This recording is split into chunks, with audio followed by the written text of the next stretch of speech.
Hello, how are you?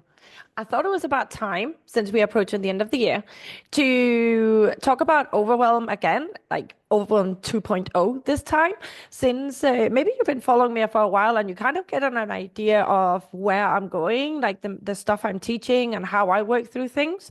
So you might even absorb this better, and I'm gonna attack it from a different perspective and give you even more tips to help you with Overwhelm in the veterinary clinic. So obviously, overwhelm can be caused by being busy, right? But being busy doesn't mean the same for everybody, which I talked about in the first episode. You can be generally busy, like you have like case to case nonstop, you have calls to make, you have notes to write. That literally seems to be not a breath to take in between everything. And it's just like case after case coming in, and then emergencies coming on top. It is Fridays, 4:30, and they keep coming in, right? So you can be genuinely busy, but busy is never an objective word, right? Busy is subjective. What's busy to me might not be busy to you, might not be busy to another one. So, first of all, when you talking to yourself and thinking about being busy, in order to get the overwhelm under control, you want to neutralize busy. You want to be very, very factual when you talk about your work. I'm going to talk about overwhelm today only and exclusively in the clinic, because in last episode I talked about in general, coming up to holidays, how to not be so stressed and not be so busy. Today we're only going to attack the clinic, so that's the only examples I'm going to give, okay? So let's say you have, I don't know, 15 appointments, you have two surgeries, you have calls to make, you have lab things you need to check up on, and so on and so on. And you start thinking and saying, maybe to yourself, to your colleagues, to your partner at home, oh God, I'm so busy. I'm going to be so busy today. We have so many appointments. There's too much to do. And basically, what we're doing is we're dramatizing the story of our day.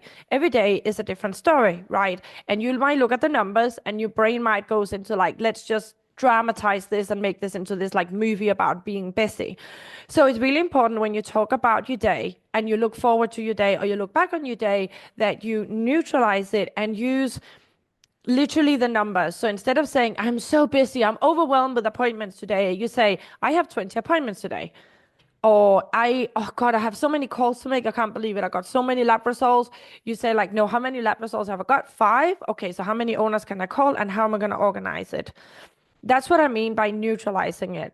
Because when our brains go into dramatizing something, like proper drama, Melrose Place, Beverly Hills, if you're my generation, if you're younger, you might be, I can't think of any series right now with the drama, like anything dramatizing.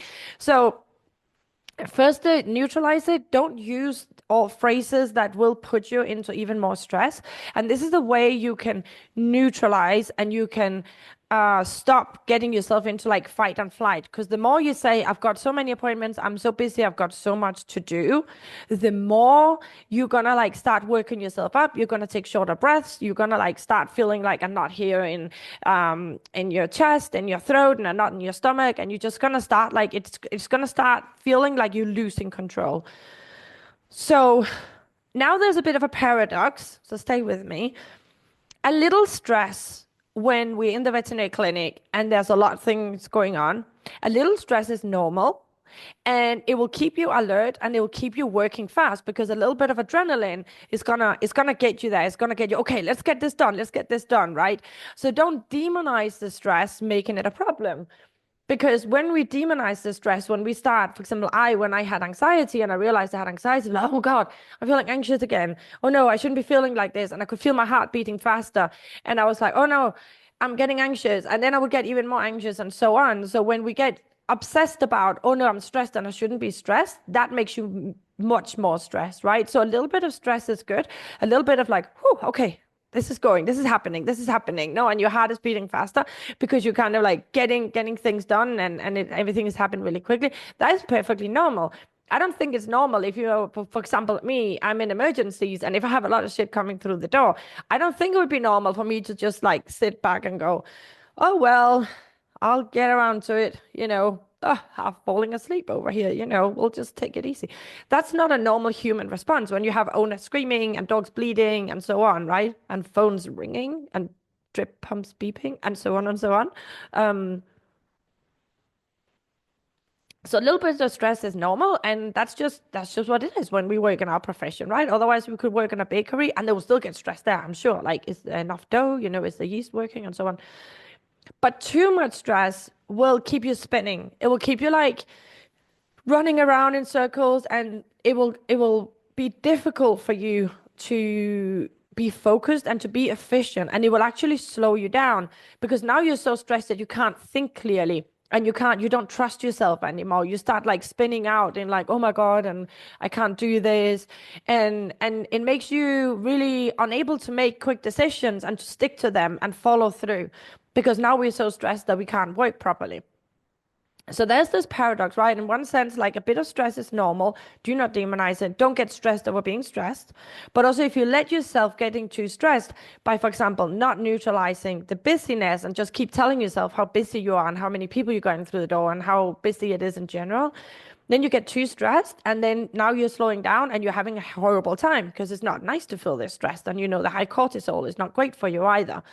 And for this, I think the best method I know in the veterinary clinic for stress is just like take a step back when you feel like you're going into like a spin of stress, and just learn to breathe. Learn to breathe slowly and learn to breathe into your belly, where you literally can feel that your diaphragm is being pulled down. That will activate your vagus nerves, and it will activate your parasympathetic nervous system, so you can calm down, and it will slow your heartbeat down. It's almost like taking a beta blocker, but without drugs, right? So that is something I practice all the time, and I use it if I feel in any situation, even like just being out and I can feel anxiety setting in. I don't panic about, oh God, I'm starting to feel anxious. I just start breathing into my belly. At this point, I have eaten, I don't know, I've just been engaged in so many social events. So I'm actually feeling, when your pants are just a bit tight, which makes it a bit easier to feel when you're breathing into your belly. Because like the waistband of my pants, of my jeans gets really tight. And I'm like, okay, now I'm definitely breathing into my belly. So that's a little advice for you. If you're too skinny, it's not good for you. You don't know if you're breathing into your belly. Bit chubbiness will save your life. Okay. And also, when we're really stressed and when we are quote unquote busy, I'll keep using the word because I know that's going to relate to you, but please don't use it yourself when you're talking about your work day or talking about how you're experiencing being in the clinic, right? So let's say busy is 20 appointments. So let's say you have 20 appointments and you kind of like hit the ground running in the morning, and you look at that diary, and the nurses are already asking you, oh my God, or the receptionists are like, oh, there's such and such of call, can we fit them in? And straight from the moment you're getting through the door, you kind of like putting out fires and you're feeling out of control. It is very easy to think that if we just keep doing stuff now, okay, I just need to keep doing, that is gonna help you finish earlier. But what happens is now you have no overview, and the decisions you are making are coming from this like panicking, running around, non-grounded place. So my advice to you, especially, and you can do this either in the beginning of the day when you come in, or if things are happening throughout the day that weren't planned, and you start to have this feeling of, I'm losing control, we're going to finish really late now, we're going to run behind, like take a step back and get an overview. And again, here, you can really learn to use your breathing to do this, because once you're breathing down into your belly and you get your heart rate to slow down and just take deep breaths, you feel more grounded. Like you plant your feet on the ground and you feel more grounded, and you say, okay, what is important right now? And you can start prioritizing and you can start delegating. But if you're constantly putting out fires and you don't really have an overview of what's important, what's urgent, what can I delegate, and you just putting out fires, the day will just go on, and you will feel you haven't actually done that much. You will be running behind, and maybe you get stuff done that could actually have waited until tomorrow, and then the stuff that was important, now you have to do it really late in the day, and you don't get time to write your notes and so on, right? So to get an overview is like, although it seems contradictory when you are quote unquote busy, to take a step to stop, it is really something I advise. When I have a really busy shift, I say like, okay, stop. And let's just write down who is next? What are we looking at next? And I just, once I prioritize and I have the next thing in front of me, say if I, for example, have a bite wound and a dyspneic cat, it makes sense that the bite wound can wait, and I'm looking at the cat that can't breathe. So now maybe I'll say, okay, just give the bite wound some antibiotics, and then I just forget about it. It's no longer in my brain because I know I have now prioritized. The nurse knows what to do. I'm looking at the cat now, and I'm 100% focused, which makes it really easy for me to work really quickly, look up the data sheet. What am I giving this cat? Like, evaluating it, and I'm just so hyper focused on the cat that I can get through the case really quickly and either stabilize, euthanize, or whatever I have to do, continue investigations, because I have an overview and I'm not worried about everything else happening because I prioritized it and I delegated it. Okay, no matter what, unless you literally have like a pulsating aorta spraying out here and you have someone going into a cardiac arrest over here, okay, then maybe it can be a bit difficult, but it's very rare that we get such extreme cases in at once, right? So that was the second thing I wanted to say. Like, instead of like just running around putting out fires and letting yourself spin out of control, take back control and you'll work much more efficiently. The third thing I want to say is literally even before you get into work, can you decide like how you want to set up your day? Like, decide how you want to approach the day with which mindset, and be willing to experiment. And there's actually a thing I wanted to say before here, which is, how can you decide up front, even at the start of the day? Like, for example, how much time am I going to spend writing notes today? No matter how many cases I have, or you can even say, how much time will I decide on writing notes for each patient? For example, if you're like, I got 20 appointments, I need to write notes, 20 notes, then you could, for example, classify, well, obviously I got boosters, and then I got more complicated cases. I got dermatology, so the boosters is 5 minutes, dermatology, that's going to be at least 10 minutes, and calculate that. And you need to put that into your diary somehow, so it gets put in and not kind of pushed to the end of the day and then you finish 2 hours later, right? So use the tricks that I've mentioned in other episodes, which is like, use templates, use ChatGPT, use the tools of not sitting in front of everybody doing your notes, but like retract and put like headphones on or whatever it is so people can't distract you. Don't try to multitask writing your notes. Like, really find out what works for you so you can get it done as quickly as possible, and be okay with B minus work. Obviously you need to get all the details in, but please don't be like that person I once coached that would literally spend 3 hours hours late in the day to write her notes, and still on Saturday she had 17 cases she had to write up, and she was a specialist. Like, she worked side to side with other specialists and they did not spend that time. You don't need to do that. You have to be okay with B minus work, because it's better to get it done and go home than get it done, even better, but then getting burned out and then end up like leaving the profession or have to take sick leave because you just stress yourself out. So be really careful with your high expectations for everything you do. You need to set up front, like, what expectations do you have for this? How are you going to handle it? How much time are you going to take? And really make these decisions up front. Don't end up putting out fires at the end of the day. Okay, so we have to think about how much times have changed. So since I studied, let me see, so my eldest is, no, I started working after my youngest. Okay, so my youngest is 20 years old now, and I started working in vet med around the time she was 10 months old. So in that time, like, things have changed so much. And we have to be hyper vigilant. If you're working in a place, that could be your own clinic, or if you're working for someone else, and they are very kind of square-minded about how things are done, because this is always how we've done it. We need to be able to be flexible and to be able to pivot and to change and be willing to try new things.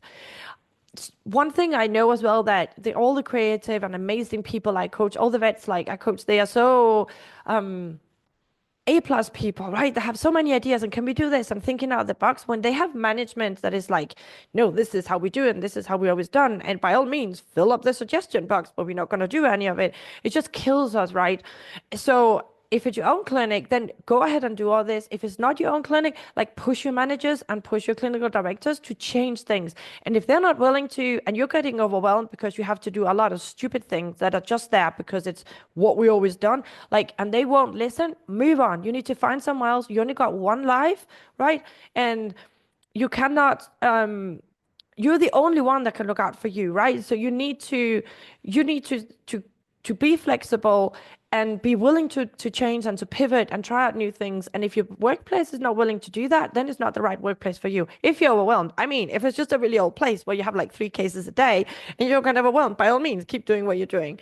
Um, so for example, you could like everything that's not working or that seemed to take a long time and you're a bit like, this is, I don't know, like when we say, oh, maybe if we did this or maybe we could try that, instead of saying that, just try it, just do it, unless it's obviously something like really dangerous, like doubling the GA or whatever it is, double sedation, maybe anything clinical like that. Obviously, be careful. But for example, mixing around the day, for example, not do any consults first thing on some days and only do ups, or do ups on the like a bit later, but then somebody else does it, or like mix it around and look at who's best at what. Maybe we always have this nurse or this vet tech doing the GA, but they are actually a crack at pre-medding, for example. So can we put them there instead because they're better? Or maybe they are so good at talking to the client, so they take a lot of weight off the vets having to explaining things. Like, how can you optimize what staff you've got in the nicest possible way? We love our support staff. We make some cup of tea and we say thank you and please, right? But ask for help. Please don't be like another vet I was coaching that was like, but I just know I do it better. So I end up doing everything myself. And she was doing everything, like the marketing, the emailing, the cleaning, the whatever, because she just could not, she didn't have the patience to explain things and she hated how other people did things. No, you need to learn how to ask and how to delegate. Is there any ways that you can optimize things? Like, for example, instead of if your clinic has really, really short appointments, like 10-minute appointments, which is ridiculous in my eyes, but anyways, if you are there and you like to work there, you want to stay there, but you're just like always running behind and you like to explain things really well, is there any way you can use ChatGPT? I'm no tech person here. I'm just throwing out ideas, right? Brainstorming, which is what I want you to do. Is there any way you can get ChatGPT to kind of like use the history you've written down and your I was gonna say all the thoughts you've had and what you discussed with the client and all the recommendations you have and treatment plans, can they write it out in a way that is comprehensible for the clients? And can you send an email with it so they can sit at home and read it? Also, if they're a bit stressed out at the vets and they're not really listening to you, as a post I wrote recently, this can work really well. So you don't have to explain so many things. You can say, I'm going to send you an email, and then you can always like ask if you got questions. You know, templates, like use templates, use whatever tech you can to get you there quicker, no? um like I said, like times have changed so much and there's so much now we need to explain. Like when I finished studying and I started working like with CT scans, that was like, I don't even think they had them one in the vet school I was in. But now having to explain all that and doing all that and explaining, there's a lot of talking we have to do and a lot of like reports we have to read and we have to answer the clients and tell them, and they're going to be impatient. So we need to find new ways of doing things that not just following the same pathways that can make work a bit more efficient and a bit more fun, so we don't end up being so bored and so burned out writing and saying the same things over and over and just like spinning the wheels, no? And then obviously when we talk about overwhelm and being busy, you have to be willing to take a break, even if there's more stuff to do and you can't see the end of it. Unless someone is actively dying, I'm talking like cardiorespiratory arrest here, or an open artery spraying blood everywhere. Like apart from that, you really, really, really need to be able to take a break. If it's your own clinic, it's a bit different. If it's your own clinic, you want to get as much done as possible and you want to just get clients in through the door, right?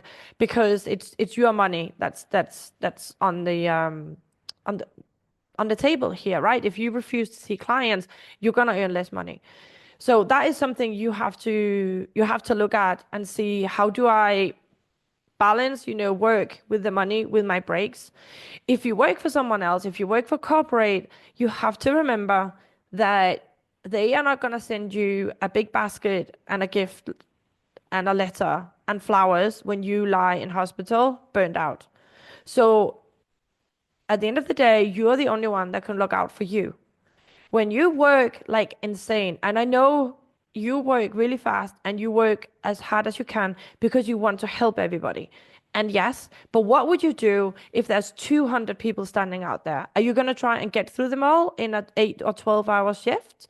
You can't. It's impossible, right? You have to set a boundary somewhere. And you have to remember that you running around and burning yourself out is going to put money in the pockets of your boss right now, but they're going to lose out long term as well because they're going to lose you. You're going to burn out. You're going to go sick. You're going to leave VetMed or you're going to go somewhere else because you cannot take it. So also for them and for your clients and for the pets, it's so much better if you learn to take breaks right now. I can have insanely busy nights where we have operations and we have inpatients and it's literally a shit show now with all the power. And I take breaks and I make sure my nurse take breaks because we just can't. We're not robots. And there will always be more to do. There will always be more to do, more washing to do, more cleaning, more notes to write, more catheters to be placed that are blown, and so on and so on. But you cannot work like a robot because you aren't. So to sum it up, when you're talking busy, make sure you neutralize being busy. Make sure you look at the facts and you look at the numbers and you don't talk to yourself about being busy and having so much to do because that's going to put you in fight and flight. A little bit of stress is normal and it can be good for you to work faster. So don't demonize stress and don't stress over being stressed because that makes no sense. I used to do it all the time, but now that I've learned not to, I can really tell the difference. But if you are very stressed and you continue to be very stressed, it is very counter productive. You're gonna lose your ability to make quick decisions. You're gonna make bad decisions, and you're gonna work slower and slower because you can't think clearly. In which case, you should use breathing to slow down. So breathing into your belly and slowing your heart rate down is the best way to deal with stress. And using these tools is going to help you to get an overview of your day, either at the start or when you're already going and things start to accumulate. Get an overview, prioritize, delegate, what's important, what's urgent. Just calm down and just keep going. And don't let yourself end up running around spinning your wheels, putting out fires. Be willing to experiment instead of thinking, oh, maybe if we did this, just try it. Just keep trying shit and see if anything gets better. Do B minus work. Unless obviously you're operating or you're doing anesthesia, then obviously you need to do the 100% good. But in anything else, if you can be a bit sloppy writing your notes, whatever it takes to get you through the day without being bored and burnout, like find ways to make it easier. Use ChatGPT. And if your bosses are not willing to listen to your suggestions of switching things around, or if they're just not, this is just how we've done it and you're getting burned out because of it, then switch places because some places are amazing and are willing to experiment. And at the end, make sure that you take the breaks that you need to take. And when I say need to take, you're going to tell yourself, your brain is going to tell you you don't need them. You can keep going, but make a decision up front. Like how many hours are you willing to work without sitting down, having a cup of tea, having a pee and having a biscuit, right? Make sure that you take care of yourself because nobody else is going to take care of you. Like no one apart from yourself. And you're the only one that can protect yourself against burnout. I do want to say that for me, I cannot recommend enough to use coaching for this. Like coaching is just such a real power tool. I heard somebody in the other day in a Facebook group that said, I don't know what experience they had. I didn't keep reading the comments. They were like, oh, therapy. Therapy is just like talking to a friend. Why would you pay someone for that? So first of all, coaching is not therapy, and I don't agree with what person said. Therapy is amazing, but coaching, I think it's so amazing because instead of like spinning our wheels looking at, okay, so why do you feel like this and why you like this and what happened in your past, which is amazing and you can totally use it if whatever happened. But going forward, coaching will help you in stopping you from spinning. Like you will have someone to talk to you and you can talk to them who gets you and can give you feedback in real time. So for example, when you coach with me, we meet up weekly when we start out and you'll come to me and you'll talk about, oh God, this happened and I got so overwhelmed and I just couldn't cope and whatever. And first of all, you're able to offload on someone who is not going to sit there trying to make you feel better, like your colleagues or your partner, your family will do, because that's what we do, right? When we love someone or we care about someone, we will try and say, oh, but they'll be fine. And, they'll say things that are not really helpful, but they'll try and make you feel better. And you don't really want to offload on them because then you feel bad because you always come home like, oh, with this energy. But a coach, like, I will always be here. You can tell me as much shit you can offload on me, and then I can give you feedback and I can ask you questions like, okay, so why did you not have a break that day? What happened that made you feel like that? And we can question what happened, and basically I can help you get out and get an overview of your day, and in hindsight, no, and get a real perspective and like, oh, okay, I see that. Right. Why didn't I do that? And just kind of keep experimenting and changing things around and help you change your perspective so you can become this like really grounded person that, yes, will get a bit stressed when, when shit hits the fans and it gets really busy, but can also, ground yourself, protect yourself, and be able to prioritize, delegate, take breaks, no? And this is a way to, as well, I think a lot of people the problem with us vets is, right, that we never ask for bloody help, do we? We're terrible at delegating, we're terrible at asking for help. And a lot of the clients that come to me, like, you're so burned out and have been in fight and flight for so long that we have to work on it for a long time. But let's say, so normally it takes like maybe 4 to 6 sessions if you are really burned out to the point like you're having panic attacks and you just feel anxious and you just like hate the profession.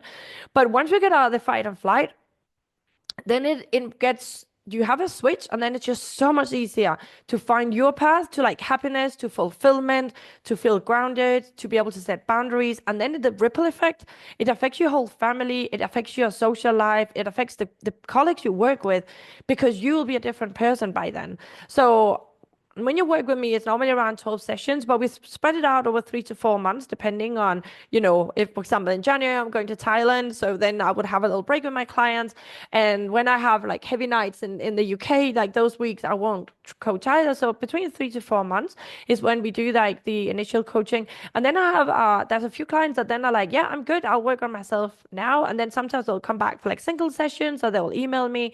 And then other clients just love the coaching and they just want to keep going forward, and they start out with big projects with like, with their own clinics, or working in different like locums and in like challenges situation. So then they want to keep coaching so they can like keep checking in with me and making sure that they don't lose their, their priorities and all the things they want to do, right? So there's different ways of doing it, but I would definitely recommend you, if you haven't tried it yet, to come to a free consult with me, where we can basically look at, like, for example, I had a consult, I think it was 2 weeks ago, with someone who was really, really overwhelmed. And we were able to nail down her problems to 3 basic things. These are the 3 things you want to work on. These are the tricks. And that's what I do after a consult, right? I will send you an email and say, these are the 3 things we weeded out, or 2 things, or whatever we found. And these are the things you can work on, and this is how you can do it. And then you can sit back and you can look at the feedback I've given you. And then you can decide, yeah, I'm going to try this out. I think I'm good now. I know what books, from whatever email you got from me and from the podcast, you kind of got enough to start working with yourself once you have a perspective that I help you with. Or you can say, no, I want to do this, but I want your help, right? I want Gunila's eyes on me, and I want to make sure that every week I can check in and say, I tried this, it didn't work, or this happened to me and I didn't know how to handle it. So there's so many ways of doing it, but your first step is for sure to book a free consultation with me, which I absolutely love, because I meet vets all over the world, which I think is amazing. I coach in Danish and Norwegian, in English, in Spanish.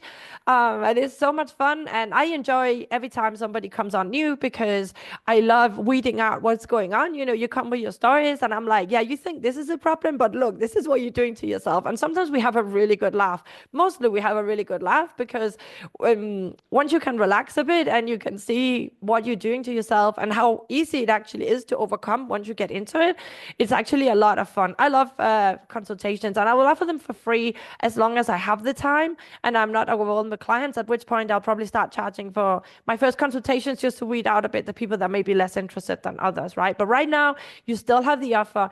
The link is in the show notes. And I also recommend, if you haven't downloaded yet, my free PDF with a 10 hacks to overcome burnout. When you download that, the link is also in the show notes. Then you get put on my email list if you're not already there, and you'll get a ton of emails from me where I address both the burnout And then I also address like the six main causes of burnout, where you can then see which one might be the biggest one for you. Oh my God, I talked forever this time. I was like really excited. I just had a lot of coffee, so yeah, that does make a difference. But yeah, I hope this helped. And please reach out to me, send me a message, contact me on social. Tell me if there's anything else you want me to speak about. Tell me if there's any tip that really helped you, or you could totally relate to something I said. And otherwise, I am looking forward to getting to see you on a free consult. See you soon. Have a great week. Bye.